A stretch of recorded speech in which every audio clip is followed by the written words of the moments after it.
कांग्रेस की सरकार थी तब धर्म के आधार पर आरक्षण दिया। अब क्या हुआ है, सुप्रीम कोर्ट में रुक जाता है क्योंकि 50% की सीमा है। वो ओबीसी का कोई कल्याण नहीं चाहते हैं। 50% की सीमा बढ़ाकर मुसलमानों को आरक्षण देना चाहते हैं, माननीय, धर्म के आधार पर आरक्षण देना चाहते हैं। और मैं आज फिर से एक बार इस सदन में जिम्मेदारी तब के साथ कहता हूं, दोनों सदन में जब तक भाजपा का एक भी सदस्य है, धर्म के आधार पर आरक्षण हम नहीं होने देंगे। ओबीसी को आरक्षण देने के लिए 1995 में 55 में काका साहेब कालेलकर कमीशन बना। मान्यवर, इसका रिपोर्ट कहां है? दोनों सदन के रिकॉर्ड पर मैंने ढूंढा, कहीं नहीं, बुला दिया गया। क्यों? क्योंकि ओबीसी को आरक्षण मिलता था। बैठिए बैठिए बैठिए ना, मैं प्रक्रिया बताता हूं। मान्यवर, कोई भी रिपोर्ट आता है, कोई भी रिपोर्ट आता है, अरे सुनो, कोई भी रिपोर्ट आता है उसको कैबिनेट के सामने रखना पड़ता है। फिर इस पर कार्यवाही जो की उसकी रिपोर्ट के साथ संसद के सामने रखना है। सही कह रहे हैं, उन्होंने संसद में लाने की जगह पुस्तकालय में रख दिया। ओबीसी का आरक्षण इन्होंने लाइब्रेरी में रख दिया। समाज के जीवन में इतना बड़ा सामाजिक बदलाव करने वाले कानून को उत्तराखंड सरकार ने मॉडल कानून के रूप में पारित किया है। इसकी न्यायिक मीमांसा होगी, इस पर सामाजिक चर्चा होगी, धर्म के विद्वान चर्चा करेंगे, कुछ सजेशन आएंगे तो इसको स्वीकारेंगे और बाद में भारतीय जनता पार्टी की सरकार हर राज्य में कॉमन सिविल कोड लेकर आए। आज तक नहीं मिला, वो भी कांग्रेस पार्टी के तुष्टीकरण की नीति थी। 370 पर कई बार चर्चा हुई है, मैं ज्यादा कहना नहीं चाहता। सब जानते हैं कि एक टेम्पररी प्रोविजन को अनौरत संतान की तरह अपनी गोदी में 70 साल तक कांग्रेस ने खिलाने का काम किया और 370 हटाने के लिए लोहे का जिगर चाहिए। और जब देश के प्रधानमंत्री नरेंद्र मोदी जी 2019 में फिर से प्रधानमंत्री बने, एक ही झटके से इसी सदन में 370 और 35 को समाप्त। इसी सदन में कहते थे खून की नदियां बह जाएगी, खून की नदियां छोड़ो, कंकड़ चलाने की किसी की हिम्मत नहीं है।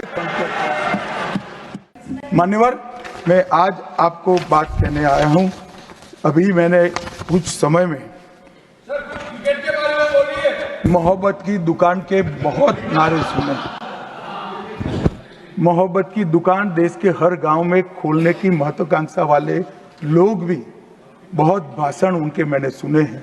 मेरा उनको कहना है, मोहब्बत दुकान से बेचने की चीज नहीं है भैया।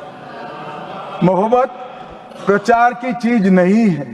मोहब्बत दिल में बसाने का जज्बा है और मोहब्बत दूसरों को महसूस कराने का लम्हा है। अगर इतना समझ जाएंगे तो और कोई तकलीफ नहीं पड़ेगी।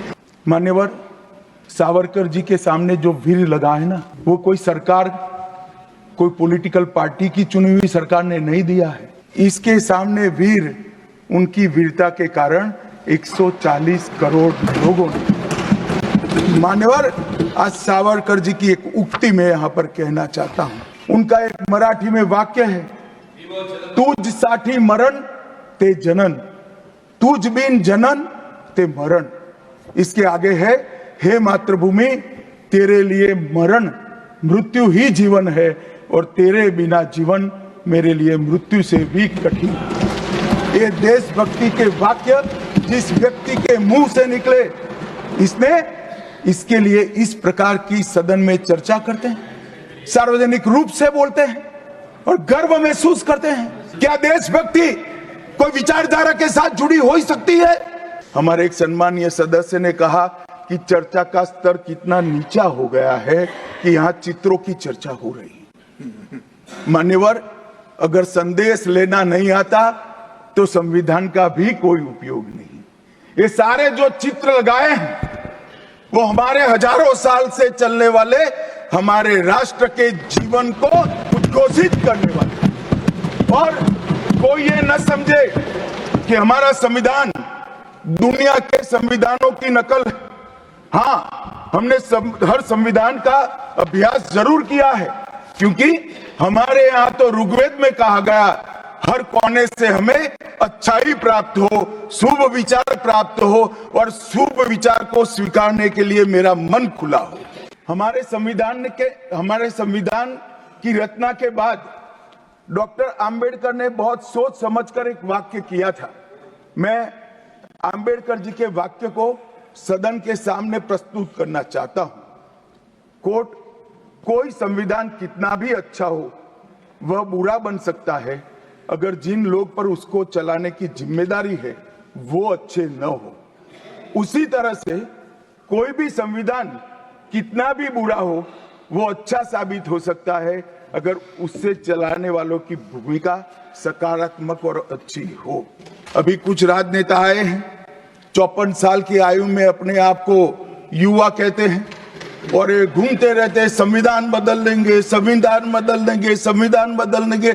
मैं उनको समझाना चाहता हूं कि संविधान बदलने का प्रोविजन, संविधान के प्रावधानों का बदलने का प्रोविजन अनुच्छेद 368 के अंदर संविधान में ही है।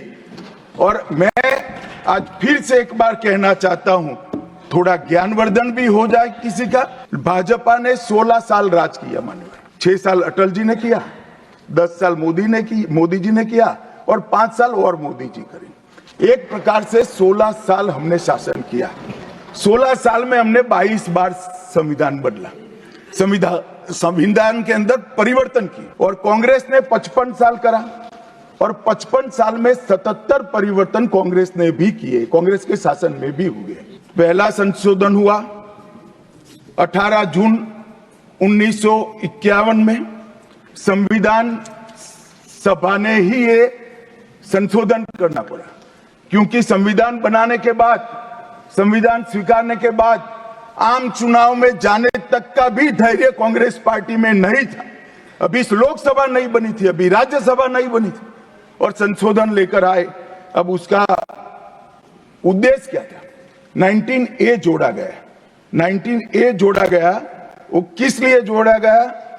अभिव्यक्ति की आजादी पर स्वतंत्रता को, अभिव्यक्ति की आजादी, अभिव्यक्ति की स्वतंत्रता को कर्टेल करने के लिए पहला सुधार आया।